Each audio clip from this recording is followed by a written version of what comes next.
আসসালামু আলাইকুম, welcome to আমার রান্নাঘর।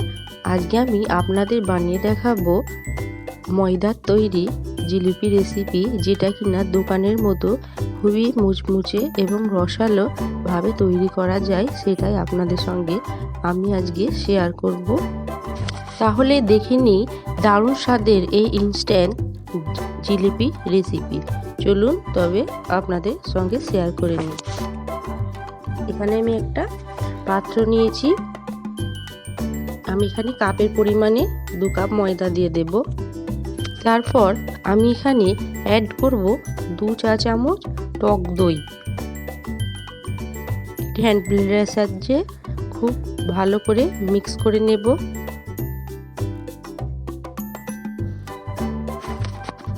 এইভাবে মিক্স করে নিচ্ছি। এরপর ওই কাপের পরিমাণেই আমি জল অ্যাড করব। এটাও একভাবে দেব না, যেভাবে ময়দা মাখা হয় সেইভাবেই অল্প অল্প করে দেব। 2 কাপ ময়দা নিলে 1 কাপ জল দিলেই হয়ে যায়, কিন্তু আমি এটাকে অল্প অল্প জল দিয়ে সেট করে নেব। এরপর আমি এখানে দেখুন 1 চা চামচ ঘি দিয়ে দিলাম। এটা এবার হাতের সাহায্যে আমি এটাকে ভালোভাবে মিশিয়ে নেব।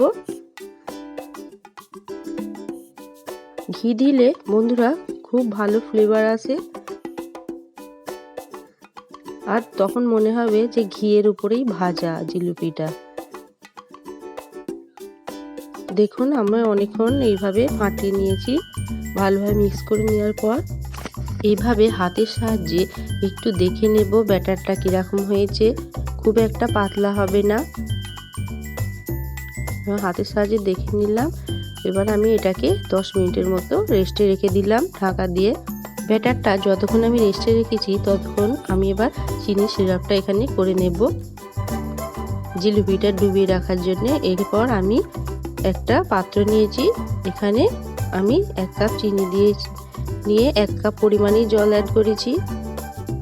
এরপর হাতের সাহায্যে আমি চিনি সিরাপটাকে ভালোভাবে মিশিয়ে নিলাম। এরপর আমি ফ্লেভারের জন্য 3টে এলাচ ফাটিয়ে নিয়ে দিয়ে দিয়েছি। দেখুন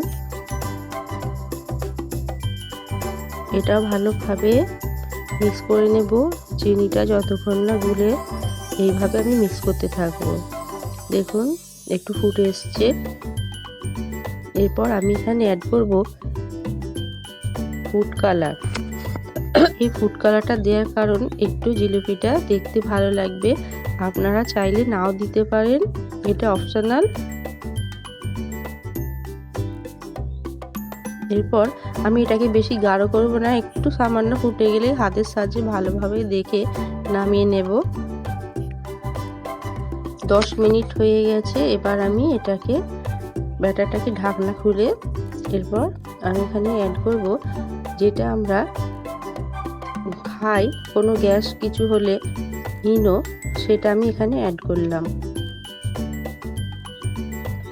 ভালোভাবে মিশিয়ে নিলাম। আপনারা ইনো না দিতে চাইলে বেকিং পাউডার দিতে পারেন বা বেকিং সোডা। এরপর দেখুন আমি একটি ছাঁকনির সাহায্যে একটি বোতলে আমি এটাকে সবটা ঢেলে নেব বোতলের মধ্যে। আপনারা চাইলেন বাজারে পাইপিং ব্যাগ পাওয়া যায়, সেটি কিনে নিয়ে আপনারা এটা করতে পারেন জিলিপিটা। আমি এর মধ্যে জিলিপিটা করে নেব। নর্মাল যে বোতলগুলো আমরা এর ফুটো করে রেখেছি দেখুন মুখটা, এমনি মুখটা ফুটো করে নেবেন। এরপর আমি তেল দিয়ে গরম করে রেখেছিলাম ফ্রাই প্যানে। দেখে নিলাম তেলটা ঠিকঠাক গরম হয়েছে কি। দেখুন ঠিক গরম হয়ে গেছে।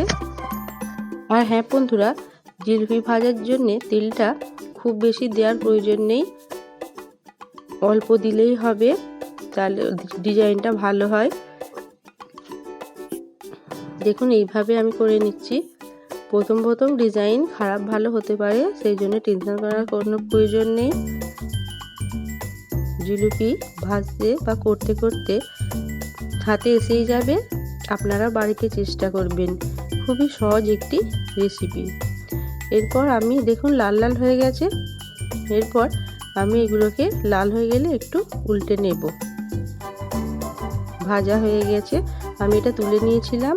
তুলে এবং সঙ্গে সঙ্গে বন্ধুরা এটাকে দেখে একটু লাল লাল হয়ে গেছে, এর জন্য কোনো সমস্যা নেই। সঙ্গে সঙ্গে উষ্ণ গরম রসালোতেই ডুবিয়ে নেবেন।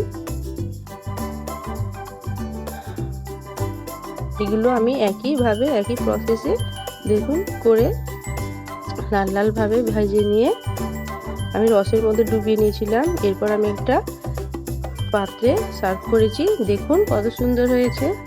আপনারা বাড়িতে ট্রাই করতে পারেন।